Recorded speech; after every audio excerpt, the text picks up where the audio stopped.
오늘 시편 43편 말씀을 통해서 말씀을 깨닫는 지혜와 응답받는 기도의 은총이 우리에게 넘치게 될 줄로 믿습니다.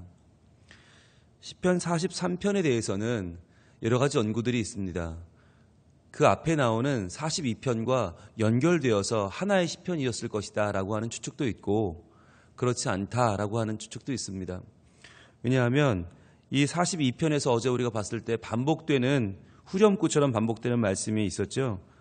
바로 어제 5절과 11절 말씀인데 그 말씀이 오늘 43편 5절에도 똑같이 반복되고 있기 때문입니다. 오늘 5절 한번 볼까요? 오늘 43편 5절 말씀 어제 두 번이나 봤던 말씀인데 또 나옵니다. 읽어볼까요? 내 영혼아 내가 어찌하여 낙심하며 어찌하여 내 속에서 불안해하는가. 너는 하나님께 소망을 두라. 그가 나타나 도우심으로 말미암아 내 하나님을 여전히 찬송하리로다. 아멘. 이 말씀이 42편에 이미 두 번이나 나오는데 이권을 시작하는 우리가 첫 번째 말씀에서 두 번이나 봤는데 오늘 또 나온단 말이죠. 그러니까 만약에 이 둘이 하나였다면 같은 후렴구처럼 반복되는 이 말씀을 넣었을 것이다 라고 보는 시각이 있어요. 그리고 43편만 제2권에서 이 43편만 표제가 없어요. 그러니까 표제가 없다고 하는 것은 앞에 42편과 연결되는 것이 아니냐라는 시각이 있고 또 하나는 굳이 이것이 내용이 반복되는 내용인데 그리고 흐름도 겹치는데 굳이 두 개로 나눠놓은 이유가 분명히 있을 것이다라고 하는 그런 연구도 있습니다. 그렇다면 우리 입장에서는 어떻게 봐야 되냐면 이 갈급함을 나타내는 하나님을 정말 간절히 찾는 이 시편이 42편과 43편 두 개로 나누어져서 우리에게 전해진 이유는 뭘까라고 하는 거죠. 어떻게 보면 하나라고 볼 수도 있는데 굳이 두 개로 나눠서 전달된 이유는 뭘까? 그것은 그만큼 하나님을 간절히 찾는 사람들에게 더 큰 위로가 되기 위해서 여러분 한 편보다는 두 편보다는 세 편이 더 많은 위로가 되지 않겠습니까? 그러니까 아니 뭐 무슨 똑같은 얘기를 두 개나 적어놨어 라고 말하는 사람은 갈급하지 않은 거죠. 절박하지 않은 거예요. 그러니까 한 걸음 떨어져서 객관적으로 이 말씀을 보면 굳이 왜 두 개로 나눠놨어? 이런 말이 나와요. 그런데 정말 갈급한 사람은 정말 하나님 밖에는 지금 날 도울 이가 없고 하나님 밖에는 나를 지금 이 문제를 해결할 분이 없다라고 하는 갈급한 마음으로 보면 너무 감사한 거예요. 하나님이 42편에서 야, 날 도와주신대. 그런데 43편에서 또 날 도와주신대. 할렐루야. 아, 내 영혼아 어째 낭망하느냐. 한 번 말씀을 봤는데 아유 이러고 끝나면 안 되는데 그런데 또 나와요. 또 하나님이 내게 낭망하지 말라고 말씀하시는 그 은혜가 또 임하는 거예요. 그러니까 우리가 하나님 말씀을 읽을 때 어떤 말씀으로 읽느냐, 어떤 말씀을 읽느냐도 중요하지만 어떤 마음으로 읽느냐가 더 중요합니다. 그래서 아유 이거 왜 또 나와? 이런 표현은 왜 아까도 나왔는데 왜 또 있어? 아이고 한 말 또 하고 한 말 또 하고 왜 이래? 라고 시편을 볼 수가 있고요. 또 하나의 시각은 하나님 감사합니다. 하나님 감사합니다. 제가 너무 불쌍하셔서 이렇게 또 말씀해 주시니까 너무 감사하고 제 상황을 이렇게 잘 아시는 하나님께서 한 번 더 위로해 주시니 감사합니다. 이렇게 고백할 수 있는 것이죠. 자, 그 중에서도 특히 왜 두 개로 나눠져 있는가? 42편은 개인적인 고백이었어요. 시편의 이 기자의 고라자손의 개인적인 고백. 너무 힘들고 외롭고 괴로운데 남들은 나를 비난하고 하나님이 어딨냐고 이렇게 말하는 것에 대한 안타까운 고백이었어요. 그런데 43편은 뭐냐면 개인적인 고백이 아니라 국가적인 고백입니다. 이스라엘이라고 하는 한 국가가 하나님의 선민 아닙니까? 선택받은 백성인데 이 선택받은 백성이 다른 나라에 자꾸 침공을 당하고 다른 나라에 나라를 빼앗기지 않습니까? 거기에 대해서 그 억울함을 호소하는 내용이 국가적인 기도가 이 43편인 것입니다. 1절 보겠습니다. 하나님이여 나를 판단하시되 경건하지 아니한 나라에 대하여 내 송사를 변호하시며 간사하고 불의한 자에게서 나를 건지소서라고 기도하고 있습니다. 여기 보시면 경건하지 아니한 나라가 나와요. 경건하지 아니한 나라들. 나는 하나님의 백성인데 나는 하나님의 나라인데 그런데 하나님이 나의 범죄를 징계하시는 건 참으로 합당하고 맞는 말인데 그런데 하나님이 나를 징계하는 도구가 누구냐면 경건하지 아니한 나라란 말이죠. 어제 이 이권은 고라자손의 시는 북이스라엘의 시일 것이다 라고 하는 연구 결과를 말씀드렸습니다. 북이스라엘은 아수르라고 하는 나라에 망했습니다. 망하기 전까지도 계속적인 침공을 당했습니다. 아래로는 애굽이 밀고 올라오고요. 위에서는 아수르가 찍어 누르고요. 그 위에는 바벨론이 있고요. 그러니까 자꾸만 그런 나라들에게 괴롭힘을 당하고 아픔을 당하는데 생각해보면 그렇잖아요. 내가 잘못해서 징계받는 건 그건 억울하지 않아요. 그건 충분히 하나님 하실 수 있는 일인데 그런데 그 징계의 도구가 하필이면 저 하나님도 모르는 저 경건하지 아니한 나라들이란 말이죠. 그러니까 사람들이 볼 때는 야 너는 하나님 믿는다면서 안 믿는 나라만도 못하냐? 이런 말이 들려오니까 야 너는 어떻게 하나님 잘 믿는다면서 저 안 믿는 아수르나 안 믿는 애굽한테 맨날 당하냐? 결국 아수르한테 망했잖아. 그럼 네가 저 나라보다 나은 게 뭐냐? 사람들은 그렇게 말한다는 거죠. 그럴 때 이 이스라엘 백성, 이 이스라엘 나라가 하나님 앞에 기도하기를 하나님 제발 이 상황을 좀 판단해 주십시오. 하나님이 재판관 아니십니까? 제발 좀 우리가 비록 잘못해서 이 벌을 받지만 쟤네가 잘나서 저런 건 아니라는 것을 알게 해 주십시오. 쟤네들이 교만하지 않도록 우리가 비교당하지 않도록 하나님 좀 이 문제를 해결해 주세요라고 하는 기도를 드리는 거예요. 하나님께서 우리를 분명히 사랑하시죠? 사랑하셔서 뭘 주시는 거예요? 징계를 주시는 거예요.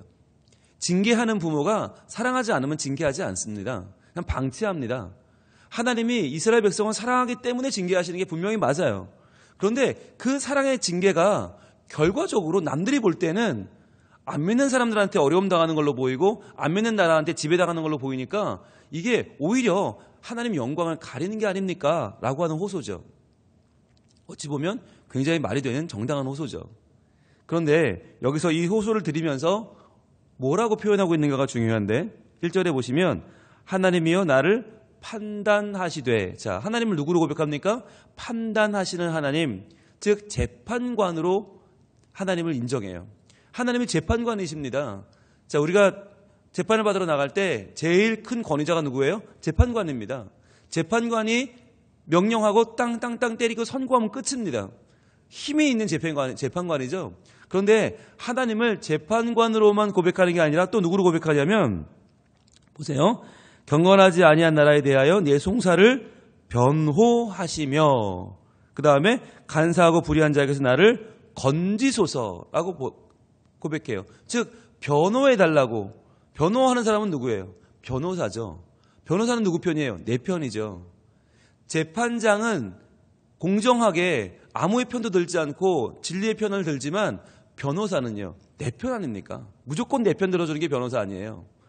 나를 건지는 사람 내 편이잖아요. 그러니까 지금 이 시편 기자는 뭐라고 고백하냐면 하나님은 우리 모두의 공정하신 재판관이면서 동시에 나만 위해 주시는 변호사 아니십니까? 하나님 제발 저를 잘 변호해 주시고 하나님이 판단하셔서 저에게 하나님의 긍휼을 베풀어 주시옵소서라고 하는 기도를 드리고 있는 것이죠.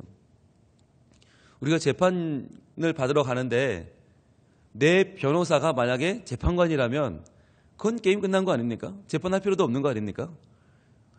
우리가 하나님에 대해서 어떻게 여겨야 되는가? 하나님을 재판장으로 여기는 게 맞죠. 하나님은 공정하신 분이고 정의의 하나님이시고 하나님은 무소불위의 그렇죠. 권력을 가지신 분 맞죠. 그런데 그렇게만 바라보면 하나님이 너무 어려워요. 하나님이 너무 멀고 하나님은 나를 심판하시고 징계하시는 분으로밖에 안 보여요. 그런데 또 하나님은 누구시라는 거예요? 내 변호사라는 거예요. 변호사. 그분을 믿고 재판정에 들어가서 그분을 믿고 재판을 받아도 된다는 거예요. 왜냐하면 그 하나님은 나를 사랑하셔서 징계하셔도 사랑하기 때문에 건지셔도 사랑하기 때문에 그 하나님이 나를 사랑하신다고 하는 확신을 가지고 그 재판정에 나아간다고 하는 것입니다. 그러면서 이렇게 말합니다. 남들이요 하나님 이렇게 말합니다. 제발 좀 저희를 도와주세요. 간절한 기도를 2절로 드립니다. 주는 나의 힘이 되신 하나님이시거늘. 자, 주는 나의 힘 아니십니까? 하나님 저희 힘이 되셨다면서요. 이렇게 성경이 말하고 있지 않습니까? 그런데 어찌하여 나를 버리셨나이까? 주는 나의 힘이신데 내가 하나님께 버림받는 나의 힘이신 하나님이 지금 나를 돕지 않는 이 모습을 보고 사람들이 뭐라고 하겠습니까? 저를 버렸다고 하지 않겠습니까? 내가 어찌하여 원수의 억압으로 말미암아 슬프게 다니나이까? 여기서 뭘 구하는 거냐면요, 하나님, 제가 주님은 나의 힘이라고 그렇게 지금까지 고백했는데 제가 여기서 이렇게 남들에게 지배받고 멸망당하고 끌려다니면요, 그거 하나님한테 욕되는 겁니다 라고 하는 기도를 드리는 거예요. 하나님께 영광이 되지 않습니다. 마치 제가 하나님께 버림받았다고 사람들이 그렇게 얘기할 겁니다. 하나님 저를 버리셨다고 말하면 하나님이 뭐가 됩니까? 하나님, 주의 영광을 위해서라도 저를 좀 건져주옵소서 라고 기도하는 거죠. 우리가 기도할 때 뭘 위해서 기도하는가가 중요합니다. 무조건 우린 다 도와달라고 하죠. 구해달라고 하죠. 그런데 무엇을 위해서입니까? 내 명예를 위해서입니까? 내 아내를 위해서입니까? 지금 시편 기자가 기도하는 것은 뭐냐면 하나님의 영광을 위해 기도하는 거예요. 하나님 도와주신다면서요. 하나님 말씀하셨잖아요. 주는 나의 힘이신데 하나님 날 버리시면 하나님 영광에 금이 갑니다. 하나님 영광이 가려집니다. 그러니까 제발 좀 도와주세요 라고 기도하는 거예요. 여러분, 이것이 하나님의 백성의 기도입니다. 세상 사람들도요, 무조건 도와달라고 합니다. 이번만 한 번만 도와주면 내가 가만히 있지 않겠다고 세상 사람들도 똑같이 말합니다. 그건 세상의 기도입니다. 먹을 게 없으니 먹을 거 달라고, 힘들어 죽겠으니 도와달라고 남들도 다 기도합니다. 그런데 믿는 사람의 기도는 뭐가 달라야 됩니까? 하나님의 영광을 구하는 거예요.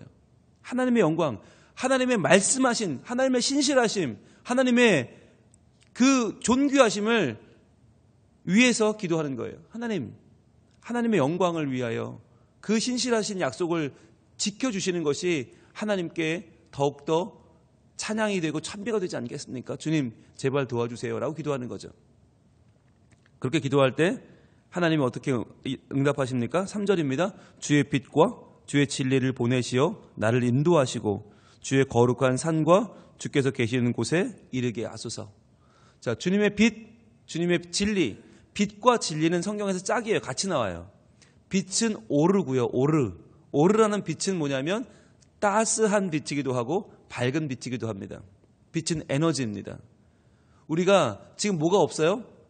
빛이 없어요. 어두움 가운데, 추위 가운데 막막해 하고 있어요. 그럴 때 뭐가 필요해요? 빛이 필요하죠. 오르가 필요합니다. 게다가 주의 진리가 필요하죠. 에메트입니다. 에메트라고 하는 것은 변함없는 하나님의 확고한 진리를 말합니다. 이 오르와 에메트, 이 두 가지가 하나님이 우리에게 주시는 사인이죠. 그런데 이것이 온전한 은혜는 아니에요. 빛과 진리를 보내시어 나를 인도하셔서 결국 나를 마지막에 이 완성된 은혜로 주시는 곳은 어디예요? 거룩한 산과 주께서 계시는 곳에 이르는 것입니다. 즉 주님을 만나는 것입니다. 주님을 만나는 것이 우리의 목적이지 주의 빛과 주의 진리를 얻는 것이 목적이 아니에요. 빛과 진리는 우리를 거룩한 산, 우리 주님 계시는 곳으로 인도해 가는 하나의 도구에 불과한 것이죠. 이 말씀을 왜 드리냐면 많은 교인들이 주의 빛과 주의 진리를 구해요. 아, 빛 비춰주세요. 아, 진리를 깨닫게 해주세요. 그걸로 만족해요. 즉 신앙생활을 머리로 하는 거예요. 아니에요. 우리의 목적은 더 알고 더 빛나는 게 아니라 우리의 목적은 하나님을 만나는 거예요. 하나님이 나를 전적으로 품어 안아주시는 그 품까지 들어가는 게 우리 목적이에요.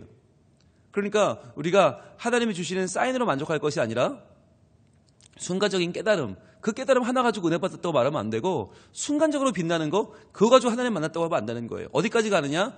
거룩한 산, 주께서 계시는 곳까지 가야 되는데 그 주께서 계시는 곳이 어디냐는 거예요. 바로 출애굽 당시에 하나님이 그 백성을 만나 주셨던 거룩한 산, 바로 하나님의 장막입니다. 성막입니다. 여기서 확인할 수 있는 것이 뭐냐면 이 시편 2권이 출애굽기에 기반을 두고 있다는 거예요. 출애굽은 단순히 하나님이 그 백성을 구하셨다는 것이 아니라 구하셔서 어떻게 했어요? 두 가지를 주셨어요. 하나님이 눈에 보이는 객관적으로 함께하는 증거인 성막과 또 주관적으로 눈에 보이지 않게 함께 하시는 증거인 율법을 주셨다는 거예요. 그게 출애굽기의 아주 중요한 핵심이에요. 하나님은 우리에게 눈에 보이게는 성막에서 함께 하시고 눈에 보이지 않게는 율법으로 함께 하신다. 이 두 가지의 하나님의 선물이 임한 때가 바로 출애굽입니다. 지금 하나님은 우리에게 하나님께서 남들이 다 볼 수 있는 객관적인 방식으로 우리와 함께 하시고 우리를 도우실 것임을 약속하고 있습니다. 그것이 바로 예배의 자리입니다. 힘들고 어렵고 버려진 것 같고 눈물 나고 아프고 이대로 끝날 것 같을 때 우리를 하나님이 다시 한번 붙잡아 주시는 그 자리가 어디냐? 예배의 자리라는 거예요. 그래서 예배란 때가 되었으니 드리는 것이 아니라, 시간이 되었으니 드리는 것이 아니라, 하나님이 나를 확실히 자기 자리로 삼으셨고 나를 만나주신다고 하는 약속입니다. 그래서 주일 예배가 중요하고 수요 예배가 중요하고 새벽 예배가 중요한 거예요. 물론 이 예배 안 나와도 살죠. 이 예배 안 나와도 우리 교회는 맞죠. 그런데 왜 여러분 이 시간 나오셨습니까? 왜 이 시간 우리는 예배합니까? 이 예배가 하나님이 나를 사랑하신다, 하나님이 나를 포기하지 않으신다, 하나님이 나를 도우신다고 하는 눈에 보이는 증거인 거예요. 성막의 예배, 장막의 예배, 그 예배처럼 출애굽을 통하여 주신 하나님의 큰 은혜의 자리가 어디냐? 예배라고 하는 것입니다. 그래서 이 시편 43편의 기자는 나의 예배를 받아주시는 하나님을 찬미합니다. 4절입니다. 그런즉 내가 하나님의 제단에 나아가 나의 큰 기쁨의 하나님께 이르리이다. 하나님이여, 나의 하나님이여, 내가 수금으로 주를 찬양하리이다. 자, 하나님의 제단이 어디예요? 바로 하나님이 허락하신 눈에 보이는 증거인 성막이죠. 그 성막에 나아가서 나의 큰 기쁨의 하나님께 이르겠다. 하나님을 만나는데, 하나님을 이르는데, 하나님 계신 곳까지 가는데 그분이 누구라고요? 나의 큰 기쁨의 하나님. 원어에 보면 두 번 반복돼요. 기쁨과 기쁨이에요. 기쁨 중에 기쁨이에요. 그래서 개역 성경 이 전 버전에서 뭐라고 번역했냐면 극락이라고 했어요. 극락. 마치 불교에서 말하는 그 극락 있잖아요. 그것처럼 똑같은 표현이에요. 극히 큰 기쁨, 극락의 하나님이라고 표현하고 있어요. 그러니까 우리가 예배를 드릴 때 만나는 하나님은 누구냐면 그냥 조금 힘있고 조금 사랑하시고 조금 날 품어주시는 분이 아니라 기쁨 중에 기쁨, 놀라운 기쁨, 그 기쁨의 끝에 계시는 극락의 하나님, 큰 기쁨의 하나님이라는 거예요. 왜냐하면 예배에서 만나는 하나님이 바로 나를 창조하신 분이요, 나를 구원하신 분이요, 나를 하나님 자녀 삼으신 분이요, 구속하시고 나의 성화와 영화와 마지막 날 주님 만나는 그 영생의 삶까지 내게 약속하시는 하나님이기 때문에 우리는 예배를 드리면서 그걸 확인하는 거예요. 이 예배의 자리가 바로 나의 하나님이 나의 큰 기쁨의 하나님이심을 다시 한번 확인하는 자리가 되는 거예요. 그렇기 때문에 이 예배는 개인적으로도 포기할 수 없고 가문으로도 포기할 수 없고 국가적으로도 포기할 수 없다는 것이죠. 그래서 그 하나님을 내가 다시 한번 붙잡고 하나님께 예배하면서 다시 한번 일어서기로 작정하며 부르는 노래가 바로 5절입니다. 같이 읽겠습니다. 내 영혼아, 내가 어찌하여 낙심하며 어찌하여 내 속에서 불안해하는가? 너는 하나님께 소망을 두라. 그가 나타나 도우심으로 말미암아 내 하나님을 여전히 찬송하리로다. 아멘. 그렇습니다. 나를 포기하지 않으시는 주님, 나를 예배의 전으로 인도하셔서 눈에 보이는 성전과 성막과 눈에 보이지 않는 율법으로 언제나 나를 함께해 주시고 나를 하나님 자녀로 다시 한번 확인시켜 주시는 그 하나님, 그 하나님을 믿고 그 하나님을 의지하고 선포하고 자랑하며 나아갈 때 내 영혼이 낙심하지 않고 불안해하지 않고 다시 한번 하나님께 소망을 두고 하나님의 나타나 도우심으로 말미암아 하나님을 여전히 찬송하는, 여전히 고백하며 여전히 사랑하며 이 세상에 주님을 증거하며 살아가는 우리가 될 수 있다고 하는 것입니다. 오늘도 이 약속을 붙잡고 기도할 수 있기를 원합니다. 하나님, 우리 나라를 도와주시고 이 나라가 하나님 나라 되게 하시고 하나님의 은혜로 우리를 지켜주시고 주님, 하나님을 모르는 사람들에게 짓밟히지 않게 하여 주시고 이 나라가 잘 되고 내 영혼이 잘 되고 우리 가문이 잘 되어 하나님께 영광이 되게 하옵소서. 하나님의 신실한 약속의 말씀이 이루어지는 하나님의 그 놀라운 복을 우리가 예배하는 가운데 하나님과의 만남 가운데 다시금 얻고 그 기쁨을 찬양하며 살아가게 하옵소서. 우리의 소망을 주님께 둘 때 주님께서 우리를 다시 한번 건지시고 일으키셔서 하나님 나라, 그 귀한 나라를 살아가는 그리고 증거하는 하나님 자녀로 삼으실 줄로 믿습니다. 기도하겠습니다. 하나님, 우리의 재판관 되시며 우리의 변호인이 되시는 하나님, 우리를 판단하시되 우리를 건지시는 주님을 찬양합니다. 주님, 우리가 징계를 받는 것은 마땅한 일이지만 믿지 않는 자들이, 믿지 않는 나라가 도구가 되어 우리를 징계하시면 주님, 많은 사람들이 뭐라 하겠습니까? 하나님의 영광이, 하나님의 존귀하심이 땅에 떨어지지 않겠습니까? 주님, 이 시편의 내용이 바로 우리들의 기도입니다. 하나님, 저희를 도우사 저희가 하나님의 은혜 가운데 오늘도 살아가게 하여 주시옵소서. 답답하고 어려운 삶을 살아가지만 그러나 하나님 나에게 이루실 주의 신실하신 약속을 기억하고 오늘도 저희들 간절한 마음으로 주의 얼굴 구하며 살아가기를 소원합니다. 주님, 도와주옵소서. 주님, 함께 하옵소서. 이 예배의 장소에서, 예배의 처소에서 하나님을 만나는 것이 내게 기쁨 중의 기쁨이요 큰 기쁨의 감사의 고백이 되기를 원합니다. 하나님, 나를 구원하신 하나님, 나를 역사하시는 그 하나님 의지하며 감사하며 나아가오니 하나님이여 나를 도우소서. 하나님, 나를 하나님의 백성으로 다시 한번 인쳐주시고 하나님의 거룩한 손으로 나를 도와주시옵소서. 내 영혼아 어찌하여 낭망하는가, 어찌하여 불안해하는가. 너는 하나님께 소망을 두라. 그가 나타나 도우심으로 말미암아 내가 여전히 찬송하리로다. 이 고백이 오늘 저희들의 소망의 고백이 되게 하시고 하나님의 친히 나타나 도우심으로 말미암아 이 찬양이 하나님께 올려드리는 우리의 확신에 찬 찬양이 되게 하여 주시옵소서. 오늘도 우리를 도우실 줄로 믿사오니 주여 겸손하게 나아가 기도로 구하는 우리에게 하나님 오늘도 응답하시고 함께하여 주시옵소서. 예수님 이름으로 기도합니다. 아멘.